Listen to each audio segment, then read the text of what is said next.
ದರ್ಶನ್ ಭೇಟಿಗಾಗಿ ಜೈಲಿಗೆ ಬರ್ತಾರಾ ತಾಯಿ ಸಹೋದರ? ನಟಿ ಪವಿತ್ರ ಗೌಡ ಅವರಿಗೆ ಸಾಮಾಜಿಕ ಜಾಲತಾಣದಲ್ಲಿ ಕೆಟ್ಟದಾಗಿ ಕಾಮೆಂಟ್ ಮಾಡಿದ್ದಾನೆ ಎಂಬ ವಿಚಾರವಾಗಿ ಚಿತ್ರದುರ್ಗದ ರೇಣುಕಾಸ್ವಾಮಿಯನ್ನ ಬೆಂಗಳೂರಿಗೆ ಕರೆದು ಕೊಲೆ ಮಾಡಿದ ದರ್ಶನ್ ಅಂಡ್ ಗ್ಯಾಂಗ್ ಇದೀಗ ಜೈಲು ಸೇರಿದ್ದಾರೆ. ನಟ ದರ್ಶನ್ ಜೈಲಿನಲ್ಲಿ ಇದ್ದು ಪತ್ನಿ ಹಾಗೂ ಸ್ನೇಹಿತರ ದರ್ಶನ್ ಅವರನ್ನ ಈಗಾಗಲೇ ಭೇಟಿ ಮಾಡಿದ್ದಾರೆ. ಇತ್ತ ನಟ ದರ್ಶನ್ ಹಾಗೂ ಅವರ ತಾಯಿ ಮತ್ತು ಸಹೋದರನ ಜೊತೆ ದರ್ಶನ್ ಅವರು ಜಗಳ ಮಾಡಿಕೊಂಡು ದೂರಾಗಿದ್ದಾರೆಂಬ ಮಾತುಗಳು ಕೂಡ ಕೇಳಿ ಬಂದಿತು.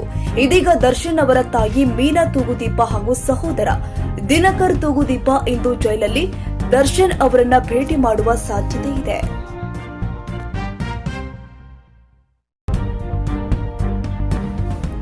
ಆಂಗ್ಲರ ವಿರುದ್ಧ ಸೇಡು ತೀರಿಸಿಕೊಂಡ ಭಾರತ ಫೈನಲ್ನಲ್ಲಿ ಹರಿಯಾಣ ಪಡೆ ವಿರುದ್ಧ ಕಾಳಗಕ್ಕೆ ಸಜ್ಜು. ಗುರುವಾರ ಜೂನ್ 27ರ ತಡರಾತ್ರಿ ಗಯಾನದ ಪ್ರಾವಿಡೆನ್ಸ್ ಕ್ರಿಕೆಟ್ ಸ್ಟೇಡಿಯಂನಲ್ಲಿ ನಡೆದಂತಹ 2024ರ ಐಸಿಸಿ ಟಿ20 ವಿಶ್ವಕಪ್ನ ರೋಚಕ ಸೆಮಿಫೈನಲ್ ಪಂದ್ಯದಲ್ಲಿ ಭಾರತ ತಂಡ ಹಾಲಿ ಚಾಂಪಿಯನ್ ಇಂಗ್ಲೆಂಡ್ ತಂಡದ ವಿರುದ್ಧ 68 ರನ್ಗಳ ಭರ್ಜರಿ ಗೆಲುವು ಸಾಧಿಸಿ ಫೈನಲ್ಗೆ ಪ್ರವೇಶ ಮಾಡಿದೆ. ಈ ಮೂಲಕ 2022ರ ಟಿ20 ವಿಶ್ವಕಪ್ ಸೆಮಿಫೈನಲ್ನ ಹೀನಾಯ ಸೋಲಿಗೆ ರೋಹಿತ್ ಶರ್ಮಾ ಪಡೆ 2024ರ ಟಿ20 ವಿಶ್ವಕಪ್ನ ಅದೇ ಸೆಮಿಫೈನಲ್ನಲ್ಲಿ ಸೋಲಿಸುವ ಮೂಲಕ ಪ್ರತೀಕಾರ ತೀರಿಸಿಕೊಂಡಿದೆ. ಅಲ್ಲದೆ ಶನಿವಾರ ಜೂನ್ 29ರಂದು ನಡೆಯುವ ಫೈನಲ್ ಪಂದ್ಯದಲ್ಲಿ ದಕ್ಷಿಣ ಆಫ್ರಿಕಾ ತಂಡದ ವಿರುದ್ಧ ಪ್ರಶಸ್ತಿಗಾಗಿ ಸೆಣಸಾಡಲಿದೆ. ಟೀಂ ಇಂಡಿಯಾ 2007 ಮತ್ತು 2014ರ ನಂತರ ಟಿ20 ವಿಶ್ವಕಪ್ನಲ್ಲಿ 3ನೇ ಬಾರಿಗೆ ಫೈನಲ್ಗೆ ಪ್ರವೇಶ ಮಾಡಿದೆ.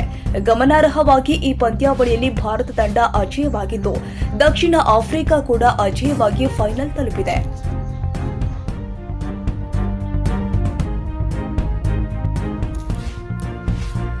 ಭೀಕರ ರಸ್ತೆ ಅಪಘಾತದಲ್ಲಿ 13 ಜನರ ದುರ್ಮರಣ. ಸವದತ್ತಿ ಯಲ್ಲಮ್ಮನ ದರ್ಶನಕ್ಕೆ ತೆರಳಿದ್ದ ಭಕ್ತರು ರಾಜ್ಯದಲ್ಲಿ ಮಳೆಯ ಕಾರಣ ಜನಜೀವ ಕಳೆದುಕೊಳ್ಳುತ್ತಿರುವ ಘಟನೆಗಳು ಸಂಭವಿಸುತ್ತಿರುವಾಗಲೇ ಹಾವೇರಿಯಿಂದ ಭೀಕರ ಸುದ್ದಿಯೊಂದು ವರದಿಯಾಗಿದೆ. ಜಿಲ್ಲೆಯ ಬ್ಯಾಡಗಿ ತಾಲೂಕಿನ ಬಳಿಕ ಭೀಕರ ರಸ್ತೆ ಅಪಘಾತ ಜರುಗಿದ್ದು 13 ಮಂದಿ ಸ್ಥಳದಲ್ಲೇ ಮೃತಪಟ್ಟಿದ್ದಾರೆ. ರಸ್ತೆಯಲ್ಲಿ ನಿಂತಿದ್ದ ಲಾರಿಗೆ ಟಿಟಿ ವಾಹನ ಹಿಂದಿನಿಂದ ಗುದ್ದಿದ್ದು ಪರಿಣಾಮವಾಗಿ 13 ಜನ ಮೃತಪಟ್ಟ ಘಟನೆ ಹಾವೇರಿ ಜಿಲ್ಲೆಯ ಬ್ಯಾಡಗಿ ತಾಲೂಕಿನ ಗುಂಡೇನಹಳ್ಳಿ ಕ್ರಾಸ್ ಬಳಿಯ ಪುಣೆ ಬೆಂಗಳೂರು ರಾಷ್ಟ್ರೀಯ ಹೆದ್ದಾರಿಯಲ್ಲಿ ಶುಕ್ರವಾರ ಬೆಳಗ್ಗೆ ನಡೆದಿದೆ. ಲಾರಿಗೆ ಟಿಟಿ ಡಿಕ್ಕಿಯಾದ ರಭಸಕ್ಕೆ ಟಿಟಿ ವಾಹನದಲ್ಲಿ ಇದ್ದ 7 ಮಂದಿ ಮಹಿಳೆಯರು ಸೇರಿ 13 ಜನ ಮೃತಪಟ್ಟಿದ್ದಾರೆ. ಟಿಟಿ ವಾಹನ ನಜ್ಜುಗುಜ್ಜಾಗಿದ್ದು ವಾಹನದಲ್ಲಿ ಮೃತದೇಹಗಳು ಅಪ್ಪಚ್ಚಿಯಾಗಿದೆ. ಮೃತರು ಸವದತ್ತಿ ಯಲ್ಲಮ್ಮನ ದರ್ಶನಕ್ಕೆ ತೆರಳಿದ್ರು ಅಂತ ವರದಿಯಾಗಿದೆ. ದೇವಸ್ಥಾನದಿಂದ ಮರಳಿ ಬರುವಾಗ ಅಪಘಾತ ಸಂಭವಿಸಿದೆ. ಮೃತರು ಶಿವಮೊಗ್ಗ ಮೂಲದ ನಿವಾಸಿಗಳು ಎನ್ನಲಾಗ್ತಾ ಇದೆ.